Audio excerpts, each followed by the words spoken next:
berjalan dalam firman-Mu, hatiku siap.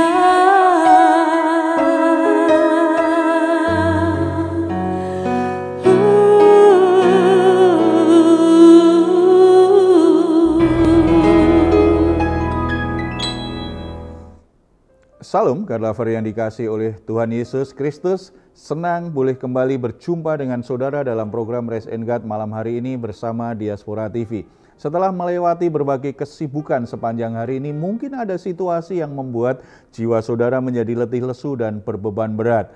Jangan pernah menyerah, jangan putus asa, sebab Tuhan mengundang kita semua untuk mengalami kelegaan. Ini yang dikatakan Tuhan Yesus kepada kita semua. Marilah kepadaku semua yang letih lesu dan berbeban berat, aku akan memberi kelegaan kepadamu. Mari kita responi, kita imani perkataan Tuhan Yesus ini dan percayalah saudara akan mengalami kelegaan. Kita bersatu dalam doa.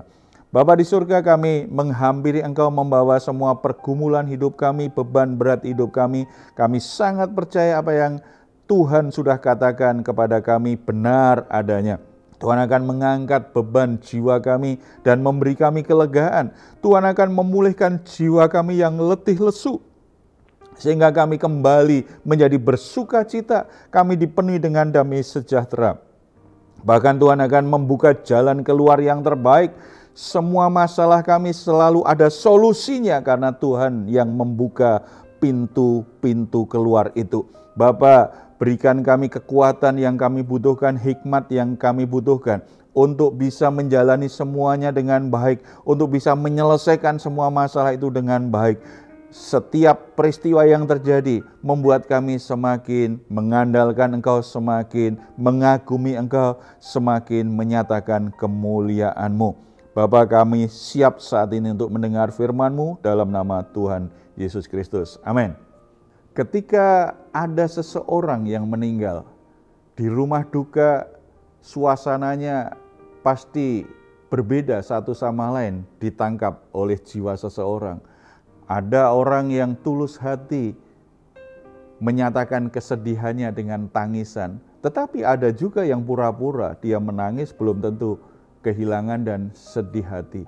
Ada suasana hati yang berbeda satu sama lain, tetapi ketulusan hati dalam relasi karena kehilangan orang yang ditinggalkan akhirnya akan kelihatan dari apa yang mereka kerjakan, sikap dan perilaku mereka. Saudara-saudara, hubungan kita dengan orang lain Tuhan ingin kita tulus, membangun ketulusan. Makanya kalau ada saudara kita, sahabat kita yang meninggal, kita bisa sedih. Dan kesedihan itu Tuhan ingin juga memang benar-benar tulus karena kita kehilangan. Bukan sekedar pura-pura supaya dilihat oleh orang lain. Atau kalau kita ingin memberi perhatian kepada keluarga yang ditinggalkan, Tuhan juga ingin itu tulus. Bukan hanya supaya kita kelihatan baik di mata banyak orang bahwa kita punya perhatian, kita ingin membantu keluarga.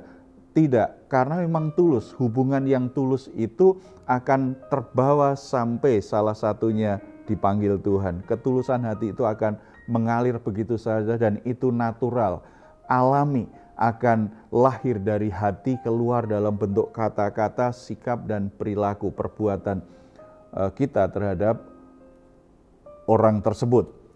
Kita akan belajar dari kebenaran firman Tuhan, bagaimana ketulusan hati di saat duka cita itu ternyata sesuatu yang indah dan sesuatu yang terpuji yang harusnya kita pelajari. Kita belajar dari seorang tokoh namanya Daud. Ketulusan hatinya terhadap Raja Saul dan Jonatan itu luar biasa. Kita akan buka Alkitab kita dari 2 Samuel pasal yang pertama. Kalau kita pelajari perikop ayat 1 sampai 16, kita lihat bagaimana Saul dan Jonatan anaknya itu meninggal dalam peperangan. Lalu bagaimana respon Daud? Kita baca respon Daud seperti apa. Ayat 11 dan 12. Ini setelah Daud mendengar kabar bahwa Raja Saul dan Jonatan itu gugur di medan peperangan. Ayat 11, lalu Daud memegang pakaiannya dan mengoyakkannya, dan semua orang yang bersama-sama dengan dia berbuat demikian juga. Dan mereka meratap, menangis dan berpuasa sampai matahari terbenam karena Saul, karena Yonatan anaknya, karena umat Tuhan, dan karena kaum Israel, sebab mereka telah gugur oleh pedang. Saudara-saudara, kalau dilihat hitung-hitungan politik, harusnya Daud itu senang ketika mendengar kabar bahwa Raja Saul sudah mati di peperangan. Harusnya dia senang kalau pertimbangannya hanya hitung-hitungan politik, hitung-hitungan kekuasaan. Kita lihat dan banyak baca bagaimana Daud ini dikejar-kejar oleh Raja Saul, ingin dibunuh karena Raja Saul ini cemburu dengan Daud. Tidak mau Daud itu merebut kekuasaannya karena Tuhan sudah memilih Daud untuk naik tahta dan Tuhan sudah menolak Raja Saul. Daud dikejar-kejar Raja Saul sedemikian lama dan tentu itu hal yang sulit sekali. Bisa saja Daud akhirnya bersukacita karena Raja Saul sudah meninggal. Yang mengejar-ngejar aku sudah mati, jadi aku bebas lagi. Dan lagi aku berarti semakin dekat di kekuasaan sebagai raja. Aku akan memegang tampuk kekuasaan di kerajaan Israel karena Raja Saul sudah meninggal. Bisa saja dia punya pikiran seperti itu. Tetapi bagi Daud, Saul itu seperti orang tua, seperti seorang bapak. Dan dia percaya betul Saul itu sudah diurapi Tuhan menjadi raja. Lepas dari kesalahannya, lepas dari dosanya yang membuat akhirnya Tuhan menolak Raja Saul. Tetapi Daud tetap percaya Saul diurapi oleh Tuhan. Dia tetap menghormati Raja Saul yang akan membunuhnya, yang mengejar-ngejar dia sekian lama. Dia tetap punya rasa hormat. Ini ketulusan hati luar biasa dari Daud. Dia melayani Saul sebelumnya, memainkan musik di depan Saul, dan ketika Saul mengejar-ngejar tidak mengubah hatinya yang tulus. Dia tetap menghormati Raja Saul. Dia tidak mau membunuh Raja Saul, padahal ada beberapa kali kesempatan bagi dirinya untuk membunuh Raja Saul. Dan ketika dia mendengar Saul mati di peperangan, dia tidak bersuka cita. Dia meratap, dia berduka cita. Ini tradisi di masa itu, orang yang berduka cita biasanya akan merobek jubahnya dan meratap. Itu yang dilakukan oleh Daud.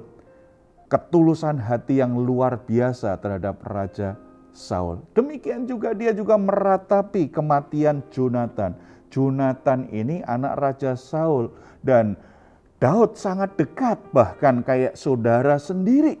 Mereka saling mengerti, saling paham, saling melindungi, saling membela, saling mendukung satu sama lain. Kembali, kalau hitung-hitungan secara politik, Daud juga jadi aman. Karena kalau Raja Saul itu meninggal, kekuasaannya itu akan jatuh ke Yonatan, sahabatnya ini. Nah, kalau Yonatan juga ikut mati di peperangan, berarti dia aman. Dia tidak harus berjuang untuk sampai pada kekuasaan sebagai raja menggantikan Saul. Tidak ada lagi saingan. Dia tidak perlu lagi bersaingan atau dia coba berjuang untuk merebutnya dari Yonatan. Kalau dihitung dari hitung-hitungan orang yang ambisius dengan kekuasaan, orang yang gila dengan jabatan, ini kabar baik. Tetapi bagi Daud, kabar duka cita. Karena hubungannya dengan Yonatan itu hubungan persahabatan yang sudah seperti saudara, itu tulus adanya. Dia tidak mau memanfaatkan hubungan itu untuk kepentingannya sendiri. Dia tidak mau menggunakan Yonatan untuk dia bisa mencapai apa yang dia rindukan sebagai raja, dia tidak mau pakai itu karena hubungannya benar-benar tulus. Luar biasa saudara, ketulusan hati ketika dengar kabar duka cita terlihat dari kehidupan Daud. Dari sini kita belajar dua hal penting. Yang pertama, kita punya pemimpin, kita punya orang tua, kita punya gembala kalau di gereja ya. Kita punya seseorang yang punya otoritas atas hidup kita, siapapun mereka.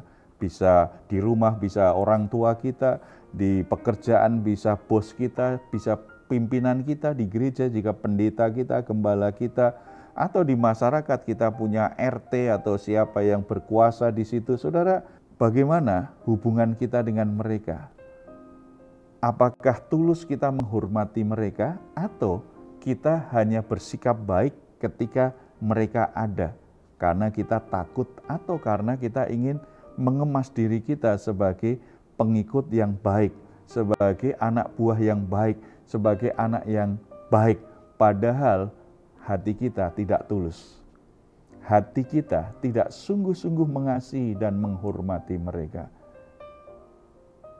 Nanti akan terbukti biasanya ketika mereka dipanggil Tuhan. Terlihat itu. Tapi sebelum hal itu terjadi, bagi kita ini sebuah pembelajaran hidup. Jaga ketulusan hati terhadap orang-orang yang punya otoritas dalam hidup kita. Ada sebuah keluarga yang seorang suami ini meninggal. Ada suaminya meninggal. Dia punya saudara laki-laki. Sepanjang hidup mereka bertengkar terus, bermusuhan terus. Apalagi setelah mereka tua, berebut soal warisan keluarga. Tidak pernah akur. Tetapi ketika kakaknya meninggal, adiknya dari luar kota ini datang. Turun dari taksi langsung menangis, meratap.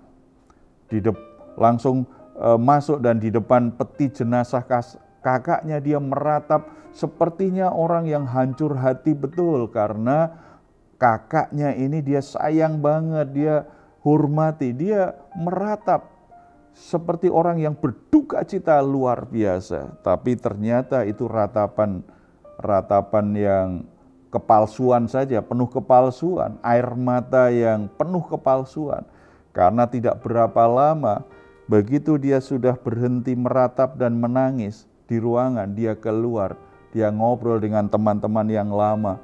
Itu penuh dengan candaria, tidak ada sedikit pun kesedihan sebenarnya. Dan saudara-saudara dekat tahu, dia memang hanya pura-pura. Sebab sepanjang hidup mereka, bencinya luar biasa ini, dua kakak adik ini saling membenci. Kita harus jaga ketulusan hati kita untuk menghormati orang-orang yang punya otoritas dalam hidup kita. Pelajaran yang kedua terkait dengan persahabatan. Kita punya sahabat. Apakah hubungan kita tulus? Bukan karena kita ingin memanfaatkan dia. Bukan karena kita ingin memenuhi kepentingan kita lewat dia. Jadi kita manipulasi hubungan itu hanya untuk diri kita. Kita tidak sungguh-sungguh tulus terhadap persahabatan itu atau persaudaraan itu. Tidak usah menunggu saudara kita atau sahabat kita dipanggil Tuhan. Kita perlu memperbaiki hati kita. Karena Tuhan melihat hati kita dan setiap hubungan yang baik. Bukankah ketika saudara-saudara satu sama lain hidup rukun? Kalau bicara hidup rukun, kan Tuhan inginkan ketulusan hati dalam sebuah relasi. Tuhan perintahkan berkat-berkat dalam hubungan tersebut. Dalam rumah tangga, dalam persaudaraan, dalam persahabatan, kita perlu belajar yang namanya ketulusan hati. Kita dekat dengan seseorang, kita baik karena hati kita tulus dengan dia.